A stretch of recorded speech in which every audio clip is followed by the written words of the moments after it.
Many W-2 taxpayers feel like they cannot use the tax code to reduce their own taxes, but that is absolutely false. And that is why in this video, I'm going to show you the top 5 ways to reduce your taxes when you have W-2 income. So when you earn W-2 income, you can reduce your taxes by carefully and strategically making investments that not only increases your wealth, but also reduces your taxes at the same time. So as a licensed CPA that tax plans every day at mycpacoach.com, I am going to reveal to you my tax reduction matrix that I personally use to consistently save my W-2 clients thousands of dollars in taxes every year. So let's jump right in. All right, so let's start off with a very easy one here. Number 1, deferring your income. Now, I like to think of this as pushing income off of your tax return this year and reporting it at some point in the future when ideally you may be in a lower tax bracket. So look, the more income you earn, the higher your tax bracket will be, and the more taxes you will pay on certain portions of your income. But when we defer some of that income, we can immediately reduce our taxes. So for example, let's say a portion of your income is taxed at 35%, and we'll just use $100,000 of income here for simplicity. Well, if you did absolutely nothing, then you would pay $35,000 in taxes on that portion of your income. But if you deferred that income, you would immediately save $35,000 in taxes.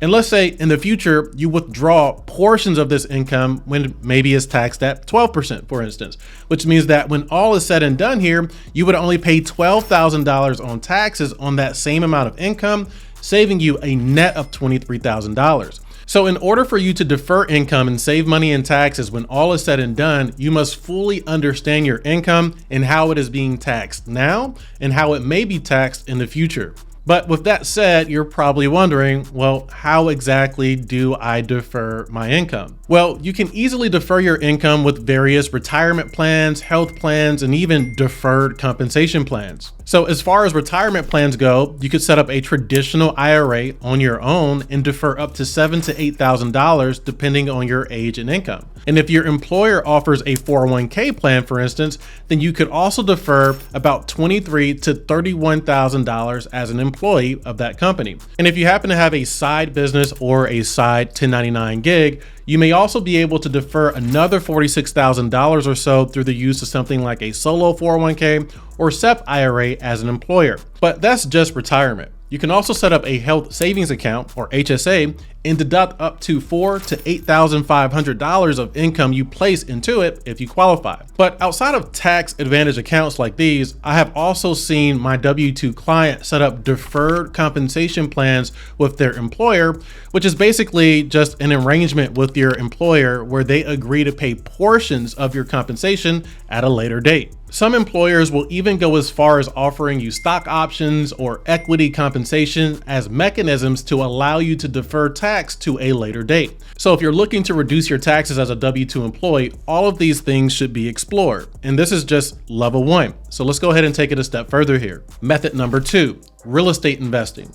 So I have several clients that are able to reduce their W-2 taxes to almost nothing by investing their income into rental properties. And that is because when you buy rental properties, you benefit from a few different things here. Like number 1, depreciation. This is a non-cash expense that the tax code allows you to deduct on your tax return. And in some cases, people are able to depreciate up to 20% of their property values in one given year. So if you bought a $400,000 rental property, you could potentially depreciate $80,000 of that amount and use that to reduce income on your tax return to pay less taxes. That's if you meet certain criteria. And that's just the beginning here. The second benefit is number 2, no capital gains when you sell the property. That is, if you use a technique called a 1031 exchange, which basically allows you to avoid capital gains tax when you sell a property if you buy another qualifying property within a specified amount of time. And number 3, let's not forget that you are buying an appreciating asset. Buying real estate is not an expense, it is an asset. So you are trading one asset, your cash, for another asset, property, and equity usually. So unlike spending money on an expensive car that loses its value as soon as you drive it off the lot, real estate usually appreciates in value and can preserve your capital. And then there's my personal favorite, number 4, real estate cash flows. Real estate is one of the only investments where you can profit from rental income in reality, but show a paper loss on your tax return for tax purposes. But to do this correctly, you do need to understand several tax strategies and concepts, like the short-term rental strategy, the real estate professional tax status, cost segregation, and so much more. So just drop a comment below if you want to learn more about those concepts. But the purpose of this video is to expose you to the various ways that you can reduce your taxes. So let's keep going here with number 3, business investing.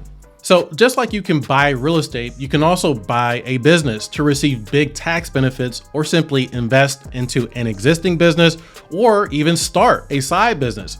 So let's break this down a little bit here, starting with buying a business. So just like you can depreciate real estate assets, when you buy the assets of a business, you can also depreciate those assets on your tax return and use it to reduce your income. For example, let's say you bought a dry cleaning business for $100,000 to simplify this. And let's say that business has washers, dryers, property, and other equipment worth $75,000. Well, in that case, you can elect to use Section 179 depreciation, which is a tax provision that may allow you to write off 100% of those assets in 1 year, basically granting you with a $75,000 deduction that you can then use to reduce your taxes. Alternatively, you can invest into an existing business as a partner, and that investment can also be tax deductible when that business incurs expenses related to your investment. For instance, if your investment is being allocated to things like additional advertising expenses, or the development of a new product or service, or for any expense really, those expenses are usually 100% tax deductible if they have a valid business purpose, which may greatly benefit you from a tax perspective. And then finally, you may even decide to start your own business, even if it's just a side business or small side gig where you earn 1099 income. And this can benefit you greatly because when you run your own business, you are able to write off more of your expenses, and usually things that you may already be paying for. For example, when you have a business, you may be able to write off portions of your home expenses, car expenses, meals at restaurants, travel expenses, healthcare, and in some cases, even childcare or education expenses with the right structure. Again, there is some nuance to correctly doing these things, but my goal here is to expose you to how you can use the tax code to your benefit here while keeping your W-2 job. So let's move on to the next example in our matrix here. Number 4, oil and gas investing. So as a CPA, I have clients that make these types of investments and are able to write off up to 90% of what they invest in one given year. And the great thing is that they are able to invest passively and then use their investment deductions to reduce active W-2 income on their tax return.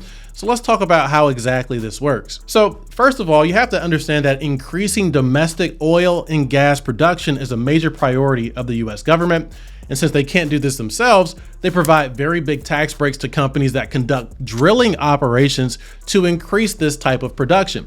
Which means if you invest into these types of companies, you get to participate in those very same tax benefits. Now, the type of investments we are talking about here are not on the stock market or on a public exchange. These are usually private companies that accept investments from people who qualify as accredited investors. And if you do, you will be able to benefit from a number of tax breaks available to these companies, like depletion, depreciation, and the unique ability to write off intangible costs related to drilling, and so much more. So if you want to learn more about this, I do have a separate video on our channel already that goes into much more detail. So make sure you subscribe and check that out to learn more. Which brings us to the 5th part of our matrix here to reduce taxes on W-2 income. Number 5, charitable investing and giving strategies. So there are actually several creative ways to use charities to reduce your taxes significantly. As a CPA, I have had W-2 clients set up their own nonprofits to reduce their taxes, set up private foundations to reduce their taxes, set up donor advised funds, or simply donate appreciated property to a nonprofit organization of their choice. And the tax benefits of doing this is quite simple.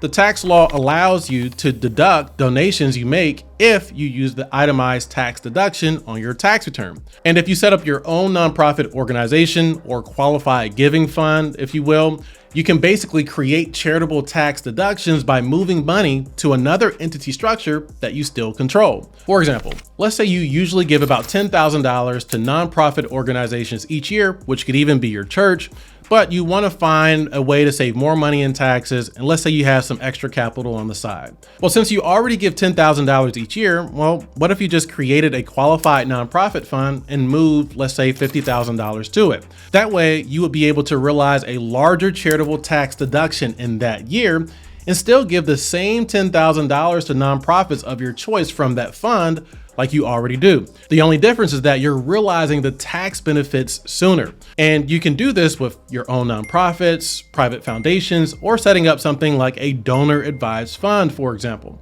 Now, another thing that I have seen people do is donate appreciated property to nonprofits. And this is big because when you donate property to a nonprofit, whether it's stocks, equipment, real estate, or whatever the case may be, the donation is usually valued at its fair market value, not the cost that you paid for the property. So for instance, let's say you paid $1,000 for property that you ended up donating to a charity, but when you donated it, it was worth $10,000. Well, that would mean that you would be able to write off the $10,000 value of that donation, not the $1,000 cost you paid for it. And you would be surprised, but there are a lot of ways you can be creative with this. I once had a client who set up his own nonprofit, bought Section 8 rental properties, and donated those properties to his own nonprofit to save massive amount of money in taxes. And that's just one creative example. But with this tax reduction matrix, there are endless possibilities of what you can do to reduce your taxes